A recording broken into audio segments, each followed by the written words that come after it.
Hello, my dear kids. This is Chetan sir. So today I'm going to start episode 2 of ray optics and optical instruments.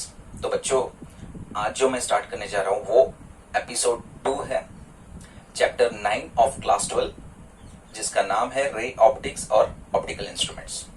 तो बच्चों, मेरा जो ये intro है मैं इसलिए कर रहा हूँ क्योंकि मुझे आपसे like, comment, share and subscribe ये मैं नहीं मांगूंगा, और पूरा वीडियो देखने के बाद इफ इट इज वर्थेबल तो लाइक करना बिल्कुल मत भूलिएगा, और कमेंट कोई अगर डाउट्स हो तो फिजिक्स रिलेटेड, और सब्सक्राइब अगर ये वीडियो आपको अच्छा लगा तो. ठीक है. तो बच्चों, पिछली बार मैंने होमवर्क में एपिसोड 1 में रे ऑप्टिक्स के उसमें मैंने एक क्वेश्चन पूछा था, पेंसिल ऑफ रेज करके. ठीक है. तो वही कंसेप्ट देख लेते हैं. तो बच्चों, कंसेप्ट क्या है? Pencil of rays. ठीक है. रे माने तो हमें पता है. रे माने क्या है, थोड़ा सा हाईलाइट कर लेते हैं. What do you mean by ray? If the light travels in a straight line and the direction is shown with arrow mark. तो बच्चों, इससे हमें क्या पता चलता है? अगर कोई लाइट ट्रेवल करे, वो भी किसमें? स्ट्रेट लाइन में, मतलब स्ट्रेट पाथ में, फिर उसका डायरेक्शन जो हम बताते हैं is shown with the arrow mark.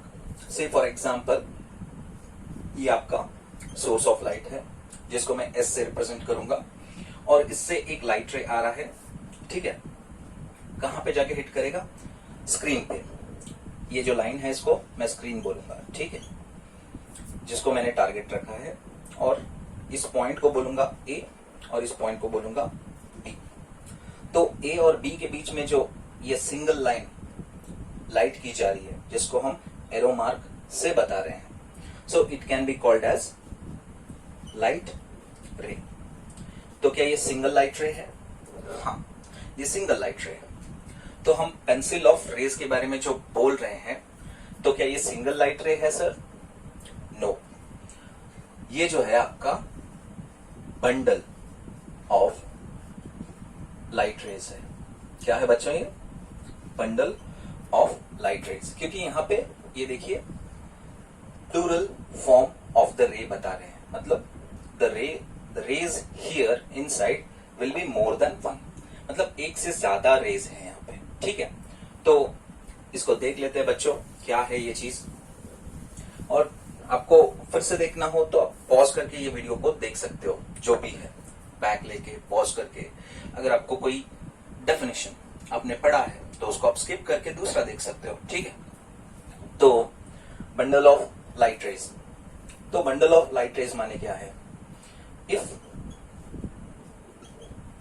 The bundle of light raise are parallel to each other. तो जो हम एक से ज्यादा लाइट रेज ले रहे हैं बच्चों, और वो एक दूसरे को पैरेलल हो, तो हम उसको क्या बोलते हैं? Such rays are called as beam of light. क्या कहते हैं उसे बच्चों? Beam of light. तो अगर सोर्स है तो सोर्स से समझो बहुत सारे लाइट रेज छूट रहे हैं, एक से ज्यादा. मैंने उदाहरण के लिए 3 ले लिए, से फॉर एग्जांपल. तो तीनों देखिए बच्चों, क्या है? If the bundle of light rays are parallel to each other, such rays are called as beam of light. तो क्या हम इसको बीम ऑफ लाइट बोल सकते हैं बच्चों? बहुत ही सिंपल है. तो ये जो सोर्स ऑफ लाइट से तीन लाइट रेज जा रहे हैं, एक दूसरे को पैरेलल है, so such type of bundle of light rays are called as beam of light. ठीक है, तो बीम ऑफ लाइट हमें क्या पता चला बच्चों, देख लो, बीम ऑफ लाइट कंसेप्ट। तो बीम ऑफ लाइट क्या है, if three rays are parallel to each other, तो इसको हम क्या बोलेंगे, बीम बोलेंगे, क्योंकि ये बंडल ऑफ लाइट रेज है, ये पैरेलल हो सकता है वो अलग बात है। ठीक है, तो इसको हम बीम ऑफ लाइट बोलेंगे। Say for example, now again we are taking three light rays which are meeting at the single point P. ठीक है, देख लो, three light rays are meeting at point P. So such type of beam is called as convergent beam. इसको हम क्या बोलेंगे बच्चों, convergent beam. Convergent beam क्यों बोलेंगे पता है, it is the beam of light that meets at a point where all the light rays converges at that point. ठीक है, तो कहना क्या चाह रहे हैं बच्चों हम, it is the beam of light, ठीक है, that meets at a point, एक सिंगल पॉइंट पे मीट करते हैं, where all the light rays, जो सारे लाइट रेज होते हैं, first second third, converges at that point, जो हमने मीट होता है बोला है, वहीं पे क्या होंगे, सारे जाके कन्वर्ज होंगे। तो इस टाइप के बीम को हम क्या कहते हैं बच्चों, कन्वर्जेंट बीम कहते हैं। अगर यही डाइवर्जेंट बीम का डेफिनेशन हम बनाएं तो उसका डायग्राम कैसे बनेगा, तो उसका हम थोड़ा सा ऊपर ले लेते हैं, ये बीम वाला, बीम ऑफ लाइट स्क्रैच करके निकाल के। So for the divergent beam,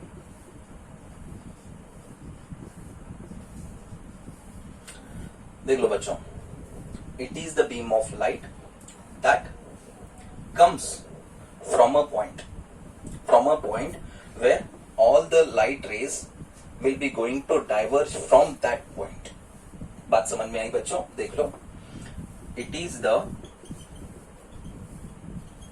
beam of light that comes from a point, ठीक है, where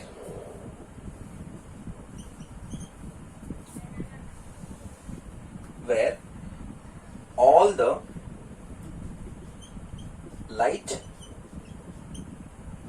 rays diverges from that point. ठीक है, तो बच्चों इसका डायग्राम जो होगा, आप फिर से एक बार पढ़ के इसका हम लोग डायग्राम डालते हैं। तो देखो बच्चों क्या बोलना चाह रहे हो, they are trying to say that divergent beam, it is the beam of light, okay, it is the beam of light that comes from a point, एक पॉइंट से आ रहे हैं, ठीक है, where all the light rays diverges from that point. तो एक ही पॉइंट से क्या होंगे बच्चों, सारे लाइट रेज डाइवर्ज होंगे। सर क्या सिर्फ 3 लाइट रेज डाल सकते हैं, हम 4 डाल सकते हैं क्या, डाल सकते हो, 4 क्यों, 5 डाल दो। You can use n number of light raise from the single point, जहां से वो डाइवर्ज हो रहे हैं, तो उसी को हम क्या बोलेंगे, डाइवर्जेंट बीम। सर लेकिन आप तो होमवर्क बोल रहे थे, होमवर्क क्या बोल रहे थे, you are talking about pencil of rays. Sir मैं वही बोलना चाह रहा हूं बच्चों, तो पेंसिल ऑफ रेज का डेफिनेशन क्या है, तो पेंसिल ऑफ रेज को सिर्फ पेंसिल भी बोला जाता है, where in the ray optics, ठीक है, एंड ऑप्टिकल इंस्ट्रूमेंट्स। तो बच्चों ये जो 9th चैप्टर में आपको एक्सप्लेन कर रहा हूं, तो पहले तो मैं आपको होमवर्क बता रहा हूं एपिसोड 1 में जो दिया था, और एपिसोड 1 का ही ये क्या है, कंटिन्यूड पार्ट है, ठीक है। लेकिन सिर्फ पेंसिल ऑफ रेज तक, इसके बाद जो होगा एपिसोड 2 कंटिन्यू करूंगा इसी के साथ, ठीक है। तो पेंसिल ऑफ रेज क्या है? It is the parallel beam of light. It is the parallel beam of light, मतलब यहां पे भी हम पैरेलल बीम ले रहे हैं, but having narrow cross section over it.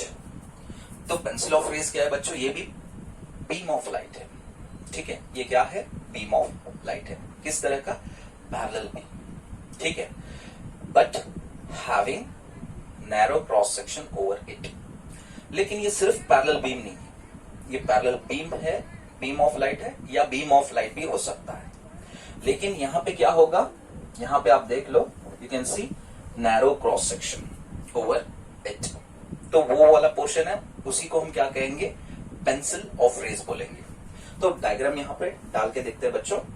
ये पहला वाला मैं पैरेलल वाला ले लेता हूं 3 रेज के साथ with the arrow mark. Now this smaller cross section, ठीक है, इसके ऊपर जो स्मॉलर क्रॉस सेक्शन होगा ना, ये narrow cross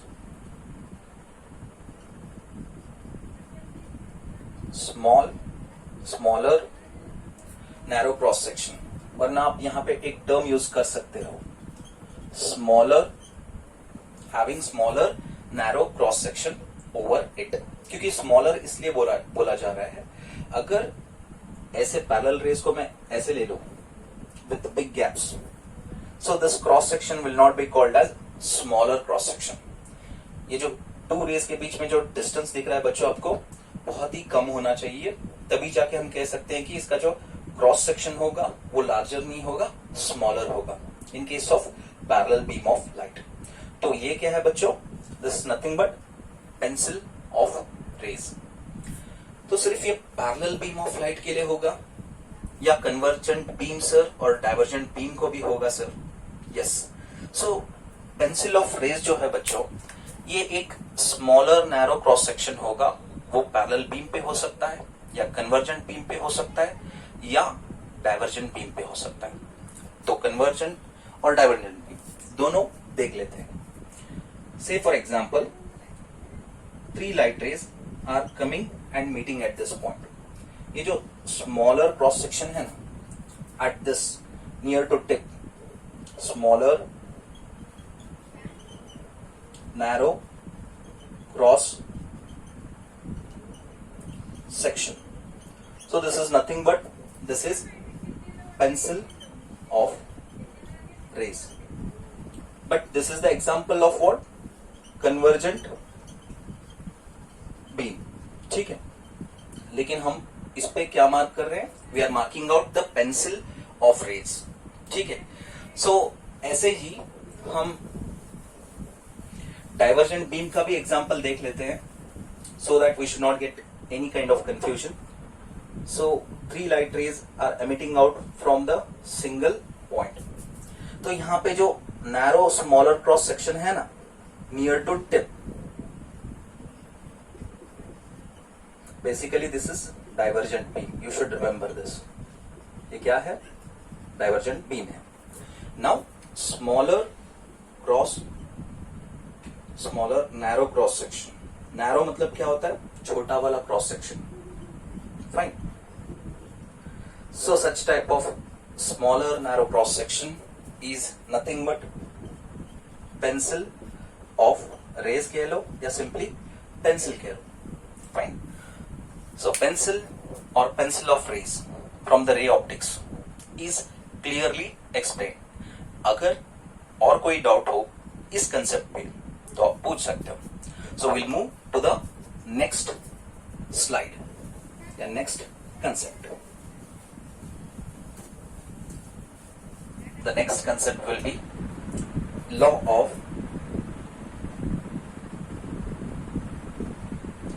rectilinear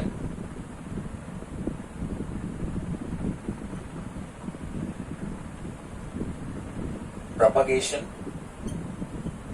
of light. ठीक है, तो नेक्स्ट कंसेप्ट क्या है बच्चों? Law of rectilinear propagation of light. So what this law states, ये लॉ क्या बताता है बच्चों? Basically it states that light always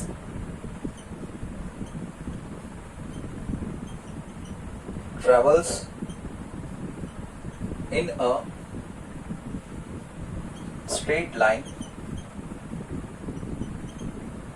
if it is propagating through homogeneous medium. तो बच्चों होमोजीनियस मीडियम होता क्या है? ये होमोजीनियस मीडियम है ना बच्चों, it means that the density of any medium, कोई भी मीडियम ले लो, शुड बी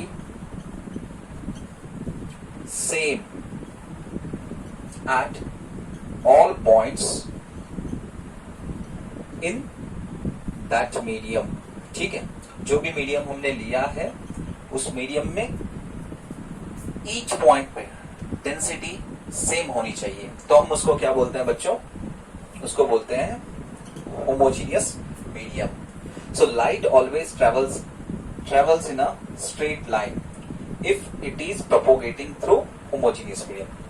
तो बच्चों जब say for example I will take an example of man.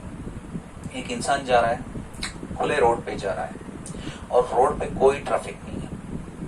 So that person can move in he straight path. से फॉर एग्जाम्पल एक इंसान नेक्स्ट केस में सीधा जा रहा है और आगे से बहुत सारा ट्रैफिक आ रहा है, बहुत सारे लोग आ रहे हैं. So he has to make a zigzag path following, मतलब zigzag शेप होते हुए पाथ बनाना पड़ेगा उसको. ठीक है, तो इससे क्या पता चलता है? लाइट को ट्रेवल करने के लिए होमोजीनियस मीडियम नेसेसरी है. अगर हेटेरोजीनियस मीडियम आए so light will not travel in a straight path. Fine. तो law of rectilinear propagation of light ये कहां पे एप्लीकेबल है? Only in the case of homogeneous medium. Clear? Okay, will move to the next concept.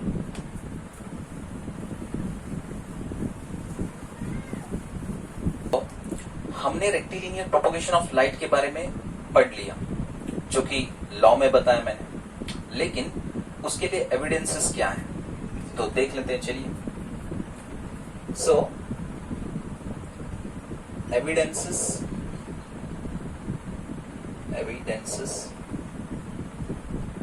For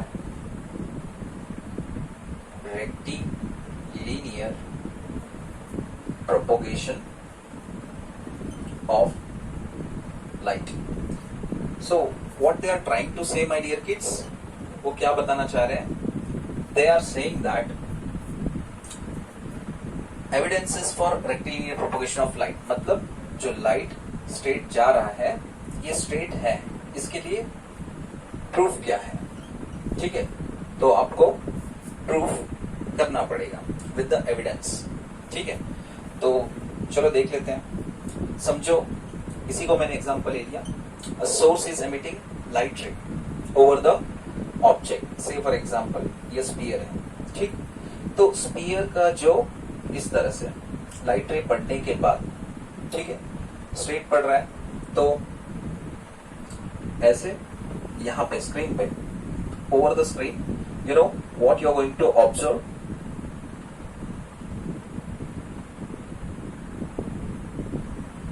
ये क्या है बच्चों? This is nothing but shadow. ठीक है, शैडो क्या है? Shadow is nothing but it is evidence. Evidence of what? Evidence of light that travels in a straight line. Clearly you got one evidence, my dear kids. तो जो जब light आके किसी चीज पे गिरता है और उसका जो शैडो स्क्रीन पे गिरता है, इसका मतलब ये हो गया, this is one of the evidence that we are proving light is travelling in a straight line. Means law of rectilinear propagation of light जो है वो करेक्ट है। ठीक है, तो ये पहला वाला एविडेंस हो गया। तो दूसरा वाला एक देख लेते हैं। ठीक है,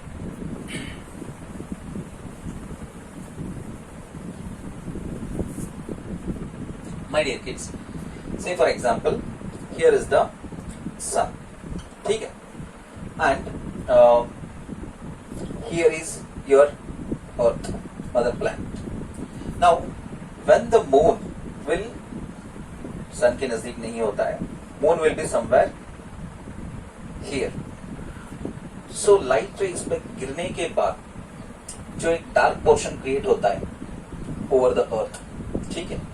So this dark portion is nothing but what? इसको क्या बोला जाता है? Eclipse. ठीक है, due to this eclipse you can observe, you know, darkness over the earth. ये जो एरिया है ना, इसमें हम क्या देखते हैं? No light will be going to come here. The amount of light will be smaller. ठीक है, smaller light is there in the time of eclipse. ठीक है, ये क्या रहेगा? एक तरह का ये भी शैडो ही रहेगा। ठीक, तो इस eclipse जो है इसको हम क्या बोलते हैं? It will be called as one of the evidence of that light always travels in a straight line. मतलब law of rectilinear propagation of light के लिए हमारे पास दो एविडेंसेस हैं। एक है shadow of an object when light always falls straight away on the object, so उसके पीछे क्या है? शैडो बन जाता है। But in case of eclipse, solar eclipse जिसको हम कहते हैं, तो वहां पर क्या होता है? मून सामने आने के बाद उसका जो शैडो है अर्थ पे आके गिर जाता है। तो वो जो शैडो रीजन होता है, जो डार्क रीजन होता है, वो क्या है? That is nothing but evidence. Evidence of light always travels in a straight line.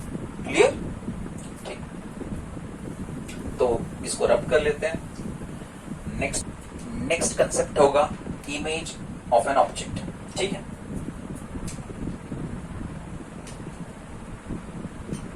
Image of an object. तो बच्चों, ये इमेज ऑफ एन ऑब्जेक्ट कैसे फॉर्म होता है और ये क्या है? Basically it is the geometrical replica of an object. ठीक है, तो ये क्या है बच्चों?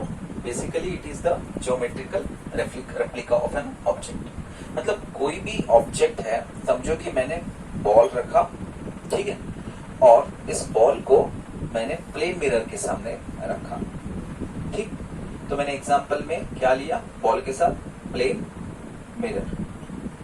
तो इसका जो इमेज प्लेन मिरर के अंदर हम जब देखते हैं तो हमको क्या मिलता है? सेम मिलता है। सो इस ओरिजिनल बॉल को हम बोलेंगे ऑब्जेक्ट, और ज्योमेट्रिकल रेप्लिका माने जो शेप और स्ट्रक्चर में सेम हो, हूबहू बॉल की तरह, ऑब्जेक्ट की तरह, तो इसको हम बोलेंगे इमेज। ठीक है, क्या बोलेंगे हम उसको? Image. So image of an object का मतलब क्या हो गया बच्चों? It is the geometrical replica of an object. So this is in the case of plane mirror. ठीक है, तो ये मिरर में हो गया।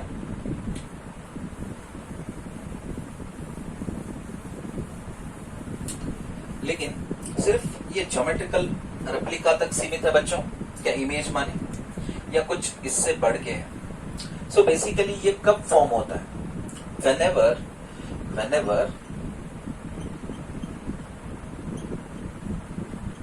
reflection और रिफ्रैक्शन, ठीक है, देखो रिफ्लेक्शन और refraction like phenomena takes place, the image is formed, ठीक है। तो इमेज कब फॉर्म होता है? जब भी रिफ्लेक्शन या रिफ्रैक्शन होता है। सो हमें क्या मिलता है बच्चों? हमें मिलता है इमेज। फाइन। तो रिफ्लेक्शन कहां पे होता है? मिरर्स के केस में होता है। और रिफ्रैक्शन कहां पे होता है? लेंस के केसेस में। पक्की बात समझ में आ रही है बच्चों? So whenever light interacts which is coming from an object with the mirror or else lens। तो जो भी लाइट रेज ऑब्जेक्ट से गुजर के मिरर या लेंस पे आके गिरते हैं तो हमें क्या मिलता है बच्चों? इमेज ऑफ एन ऑब्जेक्ट मिलता है, ठीक है। क्योंकि उससे क्या फॉर्म होता है? Geometrical replica. किस में? या तो मिरर में या तो लेंस में, ठीक है। तो मिरर्स के केसेस में क्या होता है बच्चों? समझो एक तरीके का इमेज मिल गया, लाइक वर्चुअल इमेज करके एक टर्म आता है, तो उसको स्क्रीन पे कॉट नहीं किया जा सकता, ठीक है। लेकिन अगर वही इमेज रियल इमेज हो तो उसको हम स्क्रीन पे कॉट कर सकते हैं, मतलब पकड़ सकते हैं, ठीक है। तो ये है इमेज का कंसेप्ट, ठीक है। बहुत ही अच्छी तरह से समझाया बच्चों मैंने आपको इमेज ऑफ एन ऑब्जेक्ट को। तो अभी क्या करते हैं बच्चों? इमेज में 2 टाइप्स हैं। So basically image will be of कितने टाइप्स? 2 टाइप्स। सो 2 टाइप्स कौन से हैं? एक है आपका पहला वाला रियल इमेज, ठीक है, एंड दूसरा वाला वर्चुअल इमेज, ठीक है। तो दोनों इमेजेस को हम क्या कर सकते हैं? It can be seen. तो दोनों इमेज जो है टाइप्स, इट कैन बी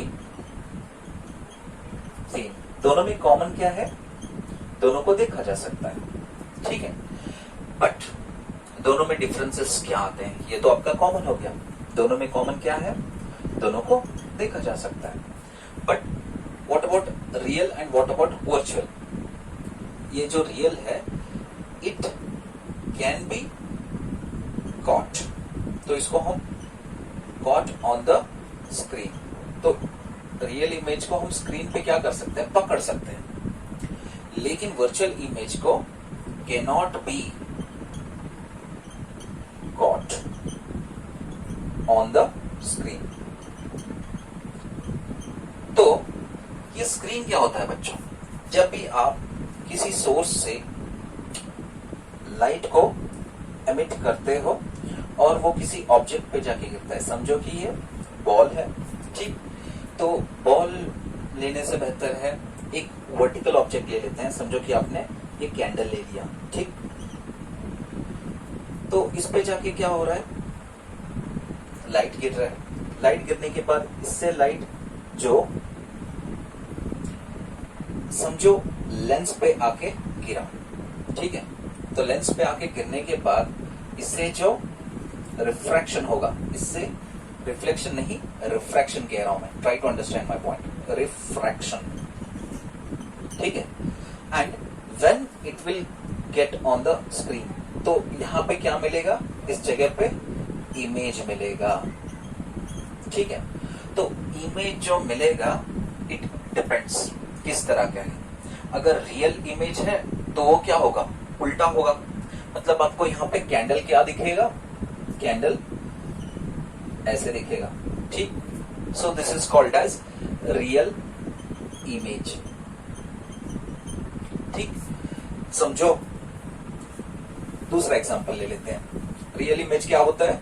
उल्टा होता है, जिसको हम इन्वर्टेड इमेज कहते हैं। अगर मैंने एग्जांपल लिया, से फॉर एग्जांपल फिर से मैंने कैंडल का ही ले लिया समझो, तो अभी इस पे कहीं दूर से आके लाइट रेज गिर रहे हैं, ठीक। तो after falling the light rays are moving proceeding, ये आपका ऑब्जेक्ट है, ठीक। लेकिन यहाँ पे क्या है? कन्वेक्स मिरर है, ठीक।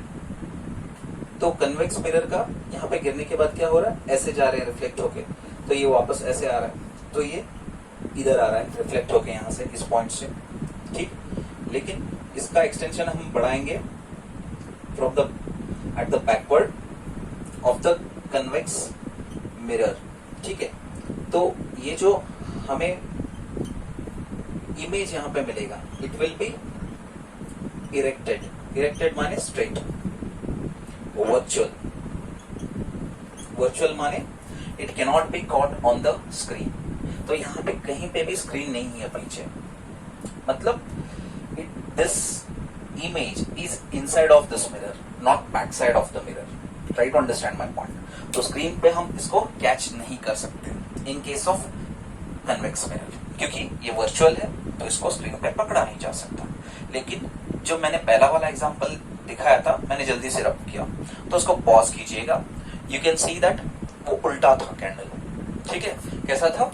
यहाँ पे हम छोटा सा डाल लेते हैं, these were light rays, ठीक है। तो यहाँ पे कैंडल पे गिरने के बाद तो इससे जो लाइट रेज जा रहे थे, it were passing through the lens. ये लेंस था आपका, ठीक है, पिछले वाले इसमें, तो इससे पास होके स्क्रीन पे आपने पकड़ा, तो कैंडल कैसा था? उल्टा था। So this is nothing but inverted. Inverted माने क्या है? इन्वर्टेड माने उल्टा, ठीक है। And this is called as real image. और ये क्या है? स्क्रीन। तो स्क्रीन पे आपने क्या पकड़ा? इमेज को पकड़ा। इसके केस में क्या है? इमेज को हम पकड़ नहीं पा रहे हैं, लेकिन मिरर में हम वो चीज को देख सकते हैं, तो उसको बोलेंगे वर्चुअल इमेज और इरेक्टेड। इरेक्टेड माने स्ट्रेट, इन्वर्टेड माने उल्टा, रियल जो कि स्क्रीन पे पकड़ा जा सकता है। इस केस में क्या है? स्क्रीन पे पकड़ नहीं सकते, लेकिन मिरर के अंदर झांक के देख सकते हैं। Clear my dear kids? Simple. तो ये आपका रहा real image and virtual image. Simple. तो एक बार रियल और वर्चुअल इमेज को डिफाइन कर लेते हैं। मैंने पहले आपको एक्सप्लेन किया वो क्या है, तो अभी रियल इमेज क्या है? It is the image of an object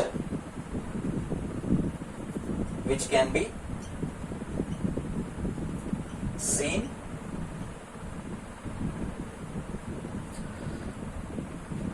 it cannot be,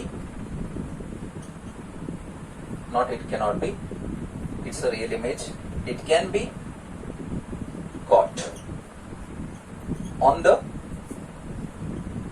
screen, and the nature of image is inverted। ठीक है, क्या रहेगा? इन्वर्टेड रहेगा। लेकिन वर्चुअल इमेज में क्या होगा?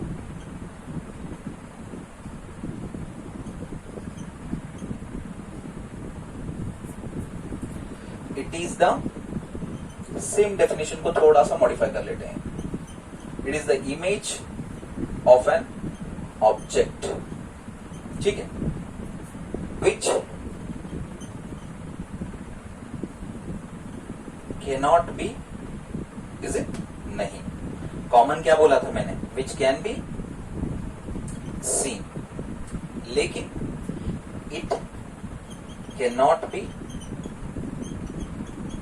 caught on the screen, लेकिन हम इसको मिरर में देख सकते हैं।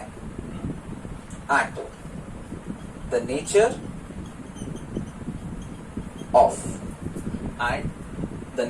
of image is क्या है, erected. Fine. The nature of image will be erected, मतलब स्ट्रेट. तो बच्चों हम दोनों रियल इमेज और वर्चुअल इमेज दोनों का डेफिनेशन मैंने आपको बताया, तो इसको आपको प्रॉपरली नोट डाउन कर लेना है ताकि आप चीजों को बेहतर ढंग से समझ सको.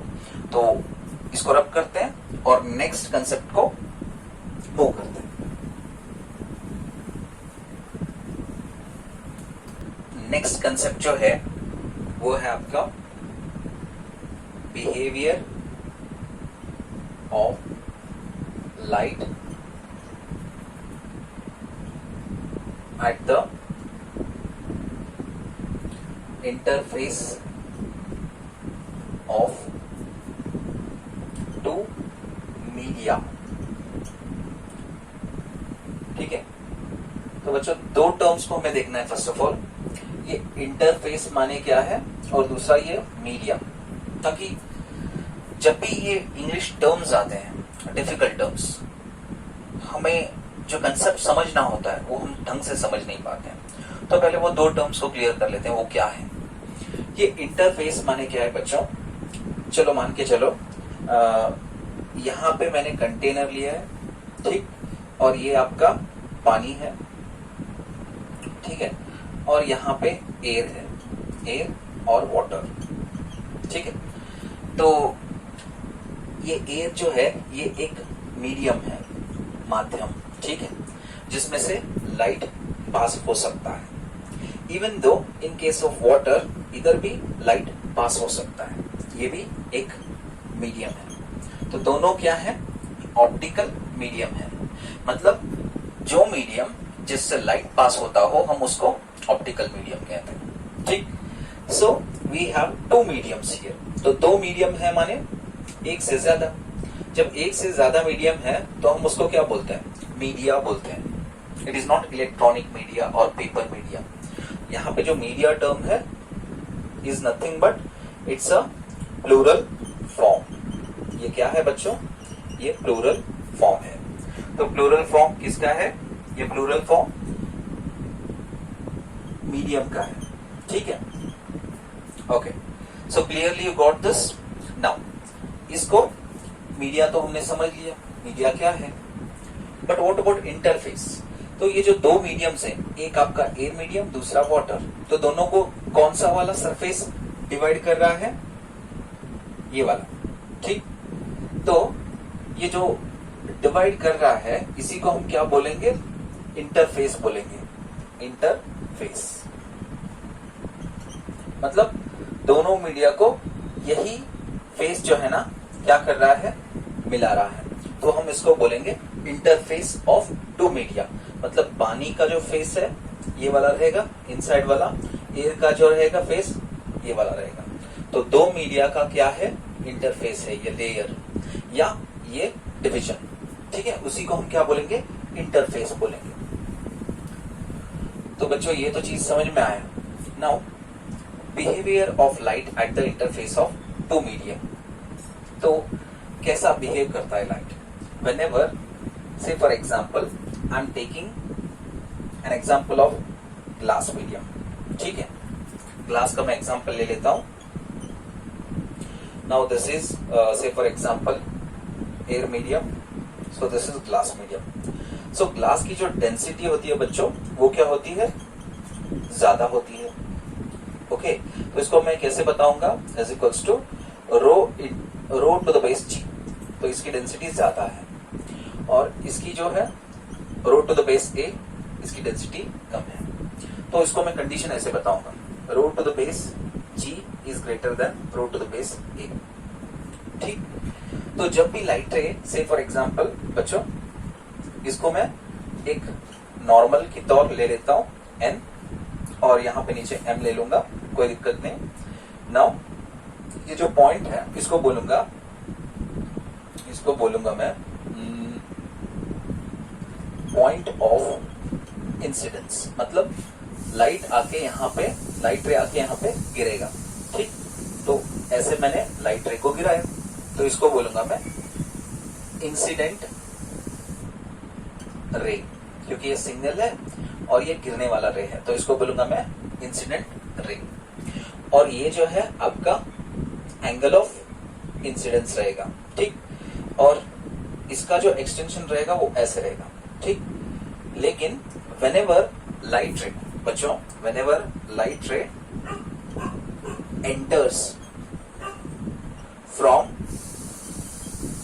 रेरर, रेरर माने जिसकी डेंसिटी, जिस मीडियम की डेंसिटी कम हो, rarer to denser, then the bending of light ray will takes place towards the normal. मतलब ये जो नॉर्मल दिख रहा है आपको, ये वाला लाइन इसके नजदीक में होगा। अगर यही समझो उल्टा होता, ग्लास ऊपर होता, एयर नीचे होता, तो ऐसे एक्सटेंशन है ना, इससे ये लाइट रे इधर बाहर दिखाया होता, मतलब अवे फ्रॉम द नॉर्मल जाता, ठीक है। तो ये तो मैं सिर्फ कहां पे बता रहा हूं, I am showing that light ray is entering from rarer to denser. तो डेंसर टू रेरर भी हम केस ले लेंगे, ठीक है, कोई बात नहीं। लेकिन हमको यहाँ पे क्या समझाना है, behaviour of light at the interface of two media. यहाँ पे होता क्या है, basically 3 types of phenomena will takes place in this case, ठीक है। सिर्फ मैंने आपको रिफ्रैक्शन दिखाया, लेकिन पार्शियल अमाउंट ऑफ लाइट क्या होगा इसमें से रिफ्लेक्ट भी होगा, मतलब रिफ्लेक्शन। ये वाला जो था रिफ्रैक्शन, एंगल ऑफ रिफ्रैक्शन, ये वाला जो है angle of reflection. Angle of reflection को कैपिटल आर से इंडिकेट करते हैं ताकि हमको कंफ्यूजन ना हो, ठीक है। लेकिन कुछ अमाउंट ऑफ लाइट जो है यहाँ पे क्या करेगा, एब्जॉर्ब भी करेगा, तो उसको हम क्या बोलेंगे, एब्जॉर्प्शन, ठीक है। तो whenever light ray interact with the interface of two media, okay, at that time light will behave in 3 types of phenomena। पहला फिनोमिना क्या होगा, रिफ्लेक्शन होगा, ठीक है। दूसरा रिफ्रैक्शन होगा, तीसरा एब्जॉर्प्शन होगा। So it depends what type of medium we are using, जो ट्रांसपेरेंट हो या ट्रांसलूसेंट हो या ओपेक हो। तो जिस तरह का हम मीडियम यूज करते हैं उसी बेसिस पे रिफ्लेक्शन, रिफ्रैक्शन, एब्जॉर्प्शन तीनों ज्यादा कम मात्रा में क्या कहते हैं, फॉर्म होते हैं यहाँ पे, ठीक है। तो यही है behaviour of light at the interface of two media which causes 3 types of phenomena, reflection, refraction and absorption, ठीक है, सिंपल।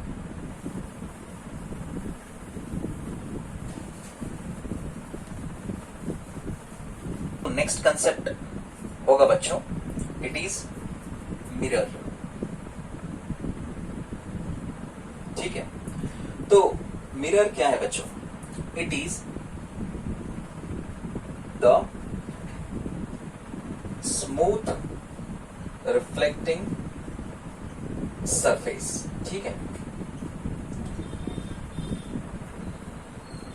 नाउ इसमें टाइप्स आते हैं बच्चों, एक आता है आपका प्लेन मिरर, दूसरा आता है आपका स्पेरिकल मिरर, ठीक है। So mirror will be always, it is the smooth reflecting surface.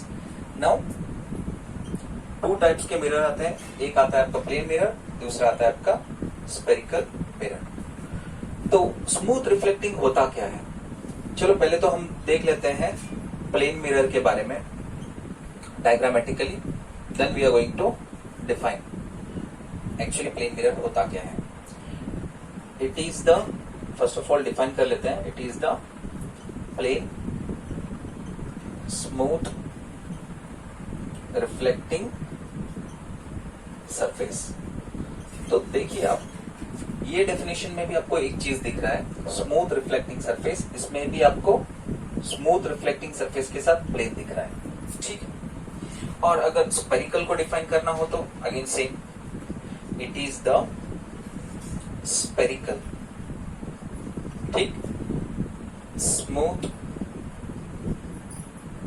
Reflecting surface. तो बच्चों दोनों में या तीनों में, तीनों डेफिनेशंस में, मिरर का हो या प्लेन हो या स्पेरिकल का हो, हमको कॉमन चीज क्या दिखाई दे रही है, स्मूथ रिफ्लेक्टिंग सरफेस। तो स्पेरिकल वाले में स्पेरिकल एक्स्ट्रा है, प्लेन वाले में प्लेन एक्स्ट्रा है, ठीक, लेकिन तीनों में स्मूथ रिफ्लेक्टिंग सरफेस दिखाई दे रहा है। तो स्मूथ रिफ्लेक्टिंग सरफेस क्या है ये देख लेते हैं बच्चों। देखो, I'll take a case of plane mirror। तो जब भी हम मिरर को लेते हैं तो उसको क्या करते हैं बच्चों, बैक पोर्शन जो होता है, अगर हमने प्लेन लिया है, बैक पोर्शन जो होता है वो होता है शेडेड। ठीक है, तो फ्रंट पोर्शन जो होता है वो होता है आपका स्मूथ। ठीक है, जहां से रिफ्लेक्शन होता है, means if light will come and hit at this point it will reflect back, ऐसे। ठीक, बाकी बात समझ में आ रही है बच्चों।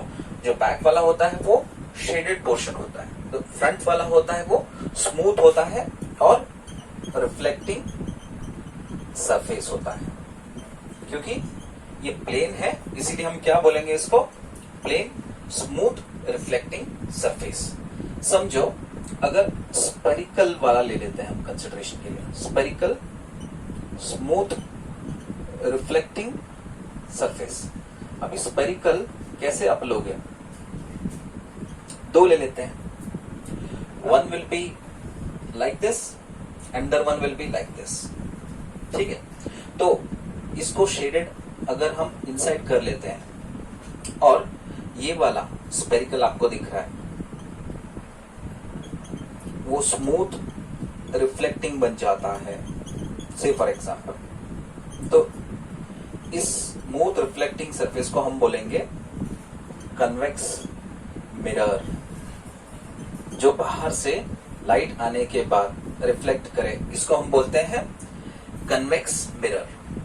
अगर हमने आउटर पोर्शन पे शेड कर लिया, ये क्या है, इसको बोलते हैं शेडिंग या शेडेड पोर्शन, इसको भी शेडेड। ठीक है, so if light comes and hit at this point definitely it will be going to reflect back. So this surface is called as what, it will be called as spherical smooth reflecting surface. ये वाला भी इधर का spherical smooth reflecting surface है, ये inside वाला भी spherical smooth reflecting surface है। लेकिन जो टाइप ऑफ मिरर है, ये जो spherical mirror, it is concave. ठीक है, सो कन्वेक्स हो या कनकेव हो बच्चों, इसको हम बाद में देख लेते हैं। First of all we are going to see and study reflection at plane mirror.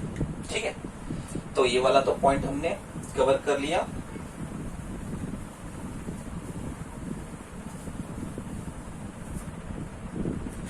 So next point will be reflection at plane surface। ठीक है, ये देखिए बच्चों, so whenever you take a reflecting surface, तो ये वाला पोर्शन क्या होगा, प्लेन स्मूथ रिफ्लेक्टिंग सरफेस। ठीक है, और इसके जो नीचे वाला शेडेड पोर्शन लूंगा it will be called as shaded portion. ठीक है, और मैं इसको एक नया नाम देता हूं। ठीक है, और ओपेक सरफेस ये भी कह सकता हूं मैं। ठीक है, ओपेक सरफेस, क्योंकि यहां से लाइट अंदर नहीं जाती है, तो इधर से भी लाइट जाएगी तो वो नहीं जाएगी। ठीक है, तो इसीलिए मैं इसको क्या कहूंगा, ओपेक सरफेस बोलूंगा। नाउ यहां पे लाइट आने के बाद ऐसे रिफ्लेक्ट करती है। ठीक, और एब्जॉर्प्शन इस पे बहुत कम होता है, इसीलिए ये वाले ऊपर वाले सरफेस को हम प्लेन स्मूथ रिफ्लेक्टिंग सरफेस कहते हैं। भले ही आप लाइट इधर से भी छोड़े और वो भी रिफ्लेक्ट करें, लेकिन यहाँ पे एब्जॉर्प्शन बहुत ज्यादा होता है at the shaded portion, but at the smooth surface the absorption will be less. तो इसीलिए हम ऊपर वाले सरफेस को रिफ्लेक्टिंग सरफेस करके लेते हैं। Are you getting my point my dear kids?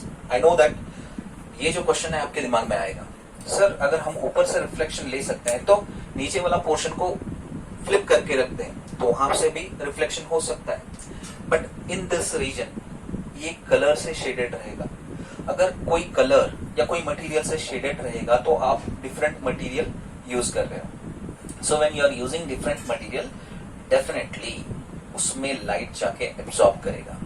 तो इसीलिए हम ये जो शेडेड सरफेस है या ओपेक सरफेस है उसको नीचे रखते हैं, स्मूथ सरफेस को ऊपर रखते हैं। तो ये क्या है?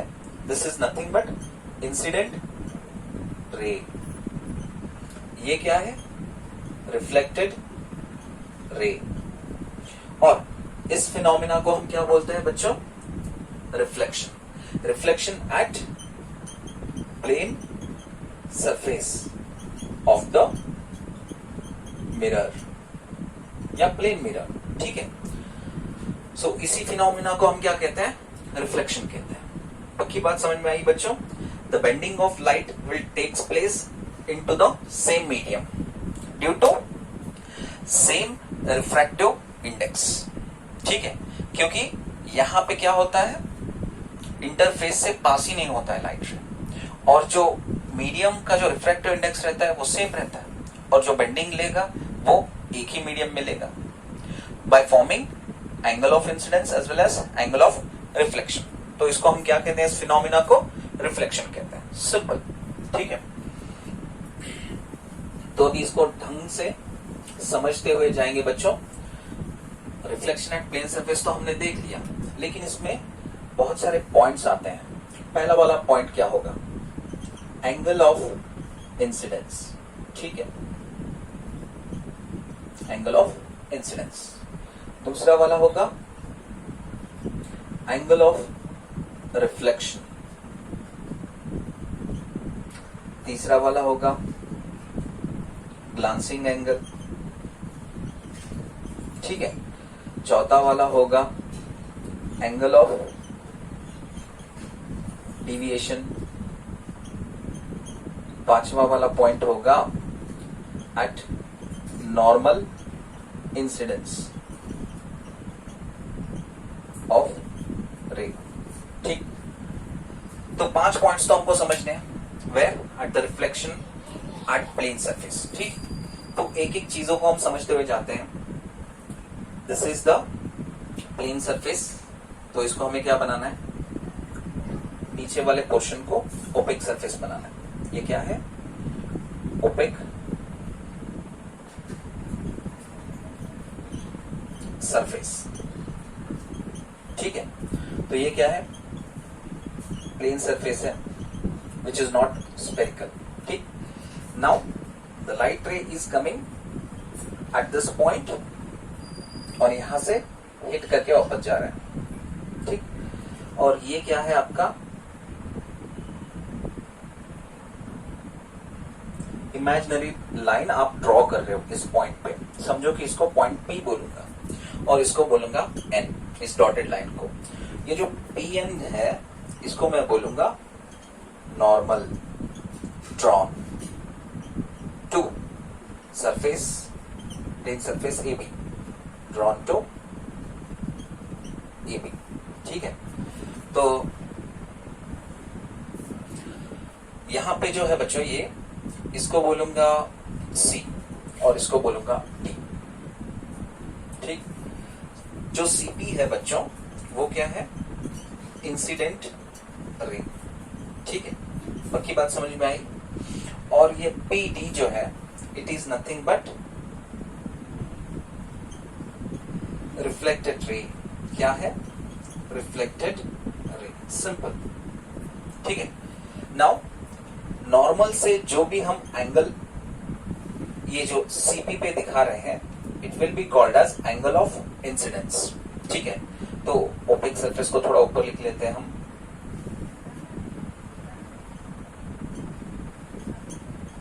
ठीक। ये एंगल आई जो है इसको क्या बोलेंगे? Angle of incidence. तो पहला वाला पॉइंट मैंने बता दिया, एंगल ऑफ इंसिडेंस किसको कहते हैं? So angle of incidence is the angle subtended between the incident ray and the normal. तो सीपी क्या है बच्चों? This is nothing but this is incident ray, ठीक है। And this is nothing but an is normal. So ये जो angle आई है उसी को हम एंगल ऑफ इंसिडेंस कहते हैं। Now what is angle R? ठीक है, नॉर्मल से जो एंगल आर डाल रहे हैं, स्मॉल आर, तो सर लास्ट टाइम आपने कैपिटल आर लिया था, यहाँ पे आप स्मॉल आर ले रहे हो, कोई दिक्कत सर? नो, आप नामकरण कर रहे हो, आप स्मॉल आर, कैपिटल आर या पी कर सकते हो या क्यू ले सकते हो, कुछ भी ले सकते हो, तो depending upon you. So small R is nothing but angle of reflection. ठीक है, ये क्या है? Angle of reflection. आर का मायना बता रहा हूं, स्मॉल आर क्या है। सो angle of reflection is nothing but it is the angle subtended between the normal and the reflected ray. Reflected ray कौन सा है? पीडी, मायने ये। ठीक है, तो देख लो बच्चों, ये जो एंगल है ये कितना है? थीटा है, और ये भी थीटा है। माने दोनों इक्वल एंगल्स हैं। थीटा प्लस थीटा कितना हो गया? 2 थीटा। कितना हो गया? Theta plus theta is equals to 2 theta हो गया। तो यहां से लेके यहां तक, मतलब सीपी से लेके पीडी तक कितना एंगल है? 2 थीटा है। ठीक है, तो अगर प्लेन सरफेस ना होता, अगर ये जो रिफ्लेक्टिंग सरफेस है ना होता, तो लाइट रे कैसा जाता? स्ट्रेट जाता। ठीक है, तो ये जो लाइट रे रिफ्लेक्टेड दिख रही है आपको, यहां दिख रही है, वो ये प्लेन सरफेस ना होता तो वो कहां जाती? यहां पे जाती। लेकिन ये प्लेन सरफेस, ये रिफ्लेक्टेड सरफेस होने की वजह से बजाय यहां जाने के, ठीक है, इस लाइन पे जाने के, कहां जा रहा है वो? यहां पे जा रहा है। ठीक है, तो कितना एंगल डिविएट कर गया? तो P से लेके इसको बोलूंगा मैं Z। तो PZ जो है इसको बोलूंगा, क्या बोलूंगा? इंसिडेंट एक्सटेंडेड रे। ठीक है, लाइट रे इंसिडेंट को इस पाथ पे जाना था, because of this reflecting plane surface कहां पे जा रहा है? पीडी को जा रहा है। तो ये यहां से यहां तक क्या कर गया? डिविएट कर गया। क्या कर गया? डिविएट। तो ये जो डिविएट कर गया इसको हम बोलेंगे एंगल ऑफ डिविएशन। तो एंगल ऑफ डिविएशन को रो से नहीं करूंगा, मैं डेल्टा से कर लूंगा। ठीक है, तो angle delta is nothing but angle of deviation. पक्की बात समझ में आ रही है बच्चों? तो एंगल ऑफ डिविएशन को कैसे हम डिफाइन करते हैं? It is the angle between incident extended ray and reflected ray. Incident extended ray and reflected ray. ठीक है, PZ और PD के बीच में जो एंगल है उसी को हम क्या बोलेंगे? उसको बोलेंगे एंगल ऑफ डिविएशन। क्लियर? ठीक है, नाउ ये वाला एंगल बच्चों देख लो, इस पॉइंट से, ये प्लेन सरफेस से यहां तक, इसको बोलेंगे एंगल G। ठीक है, यहां पे लिख लेता हूं मैं, angle G is nothing but glancing angle.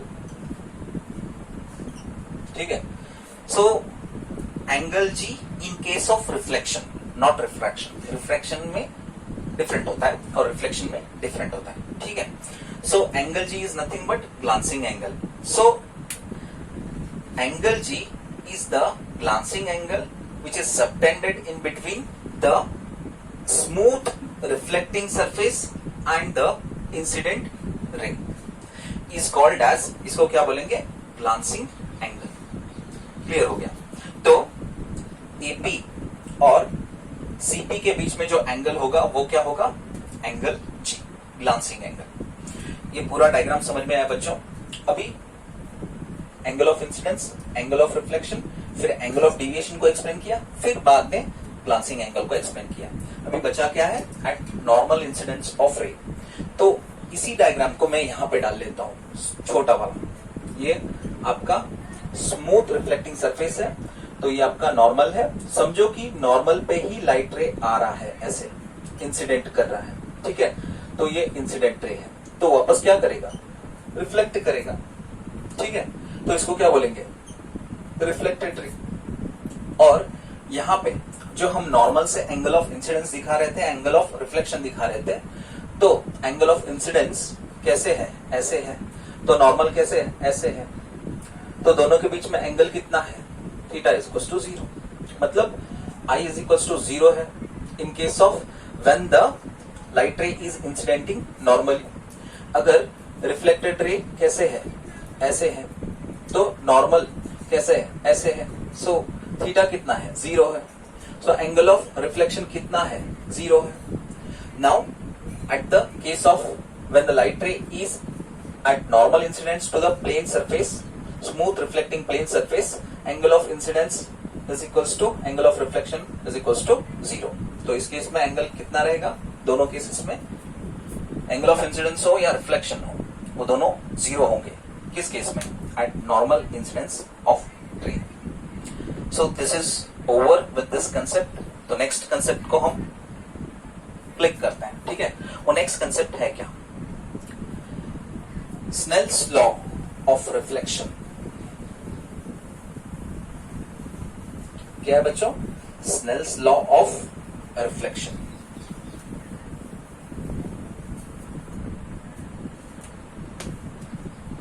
तो इसको सही ढंग से मार्क करके, सो नेक्स्ट कंसेप्ट क्या है बच्चों, Snell's laws of reflection। ये जो भी लॉज है बच्चों, try to understand my point, plural बोल रहे हैं यहाँ पे। लॉज माने कितने लॉज हैं, 2 लॉज। तो पहला लॉ क्या है, फर्स्ट लॉ स्नेल का, in case of what, in case of reflection, ठीक है।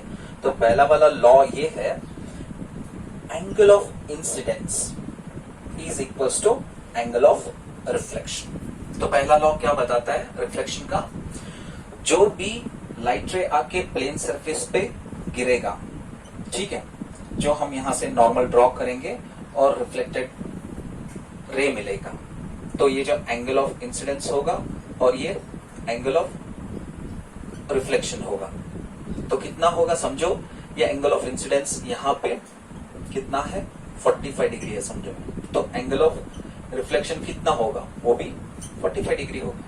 दोनों का प्रोपोर्शन जो होगा वो सेम होगा। ये क्या है, फर्स्ट लॉ ऑफ रिफ्लेक्शन।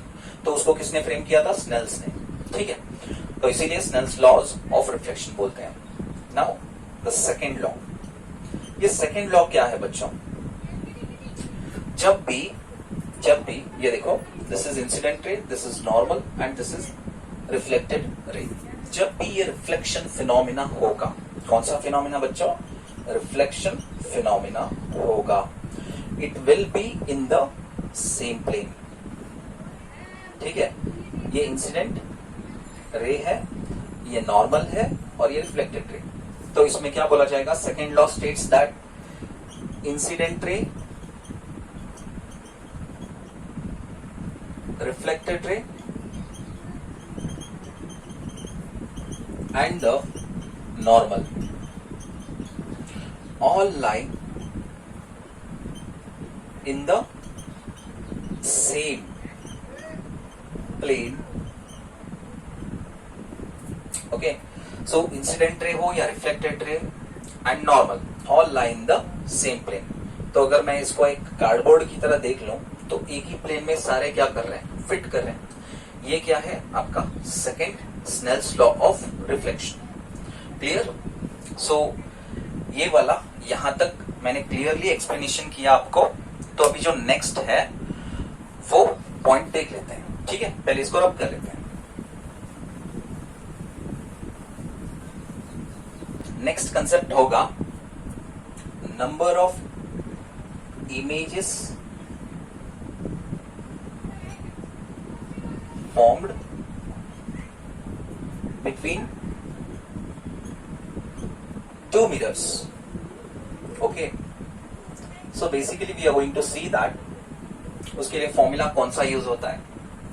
तो एक चीज एक या दो चीजें जान लेना है बच्चों इसमें, वो है नंबर ऑफ इमेजेस, ठीक है, जो भी फॉर्म होगा after connecting two plane mirrors. दो प्लेन मिरर्स, एक मिरर यहां तक है, फिर दूसरा मिरर यहां तक है, मतलब जो थीटा है वो कितना है, 180 डिग्री है, ठीक है। और थीटा जो हमको लेना है, it should be always less than 180 degree और इक्वल्स टू 180 डिग्री, ठीक है। और ये नंबर ऑफ इमेजेस फॉर्मेशन करने का दो मिरर मिलाने के बाद इसका जो प्रिंसिपल है वो किस में यूज होता है पता है बच्चों? एक इंस्ट्रूमेंट आता है कलीडोस्कोप। तो इसमें इसका एप्लीकेशन कलीडोस्कोप में यूज होता है। तो बच्चों कलीडोस्कोप है क्या, ये कहां पे यूज होता है? आपको कमेंट बॉक्स में मुझे कमेंट करके बोलना है, ठीक है? बहुत ही सिंपल है, ये एक इंस्ट्रूमेंट है और ये किस लिए यूज होता है, कहां पे यूज होता है, आपको ये चीज मुझे कमेंट बॉक्स में बताना है। तो आगे बढ़ते हैं। Now what I am saying that the angle between two plane mirrors, ठीक है, एक यहाँ पे है प्लेन मिरर फर्स्ट और ये सेकंड। तो दो प्लेन मिरर्स को हम जोड़ के theta is equal to 180 degree बना रहे हैं।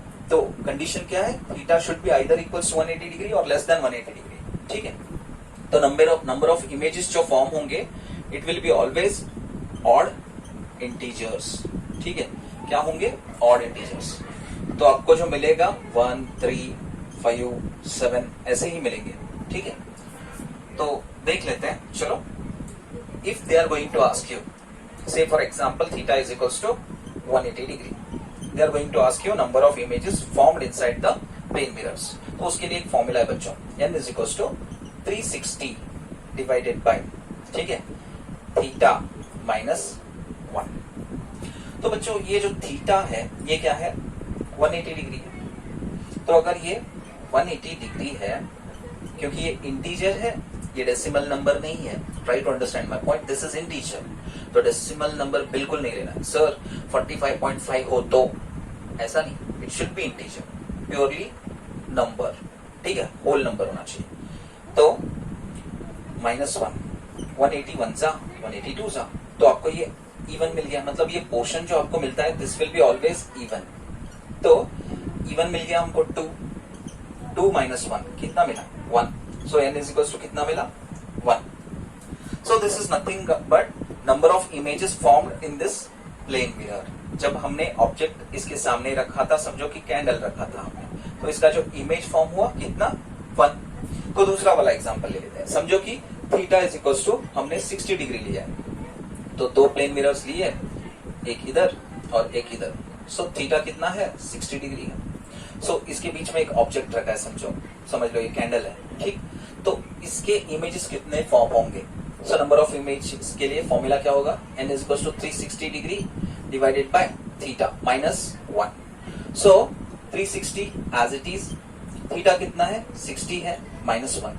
60 1 जा, ये कितना है? 6 जा। तो 6 क्या है? ये इवन नंबर है। मैंने आपको बताया था ये आपको पोर्शन मिलेगा वो इवन मिलेगा। तो 360 डिवाइडेड बाय थीटा कितना मिला हमको? 6, जो कि इवन नंबर है। तो 6 minus 1 कितना मिला? 5। Number of images formed in between these two plane mirrors is कितना? 5। सिंपल। अगर समझो कि बच्चों इसको एग्जाम में रिवर्स दिया गया, तो तब एंगल फाइंड करने के लिए बोलेंगे, तब फॉर्मूला क्या होगा? तो उसको हम यहां पे सॉल्व कर लेते हैं। इस पोर्शन में आपको दिया गया है नंबर ऑफ इमेजेस 7, ठीक है, और आपको थीटा फाइंड करने के लिए बोला गया। सो n is equals to 360 divided by theta minus 1। Now n plus 1, ठीक है, n plus 1 is equals to क्या है? 360 divided by theta। ये क्या इंप्लाई करेगा? Theta is equals to 360 divided by n plus 1। तो 360 कितना है बच्चों? थीटा आपका है n कितना है? 7 plus 1। तो यहां पे देख लो बच्चों, 360 डिवाइडेड बाय 8, 8 1 जा 8, 2 जा 16, 8 3 जा 24, 8 4 जा 32, 4 जा इसमें से कितने बच्चे? 4 जा 32 माने 40, 8 5 जा 45। तो 45 एंगल मिला बच्चों उनको। थीटा इसको कितना आया? 45। Easily we found that। Simple है। तो क्वेश्चन किसी भी तरह से वो पूछे आप इजीली सॉल्व कर सकते हो। तो बच्चों आज का जो एपिसोड 2 है हम यहीं पे इसको क्या करते हैं? कंक्लूड करते हैं। तो इसी के साथ ये episode 2 ray optics and optical instruments का आपको कैसे लगा तो बिल्कुल मुझे बताइएगा। अगर ये वीडियो आपको अच्छा लगा तो लाइक करना बिल्कुल मत भूलिएगा। अगर ये वीडियो आपको अच्छा लगने के बाद कुछ क्वेश्चंस अराइव हुए तो वो क्वेश्चंस आप कमेंट बॉक्स में पूछिएगा। मैं छोटे वीडियोस उस क्वेश्चंस के आंसर के रूप में बनाकर अपलोड करूंगा इस वीडियो के पीछे ही, ठीक है, जो आपके डाउट्स क्लियर कर देगा। और ये वीडियो अच्छा लगा है तो शेयर कीजिए और सब्सक्राइब करना बिल्कुल मत भूलिएगा, ठीक है। अगर नहीं अच्छा लगा है तो बिल्कुल सब्सक्राइब मत कीजिएगा और लाइक भी बिल्कुल मत कीजिएगा, ठीक है। अगर चाहो तो डिसलाइक कर सकते हो, ये अच्छा नहीं लगा है, ठीक। सो इसी के साथ इस एपिसोड को क्लोज करते हैं। थैंक यू, जय हिंद।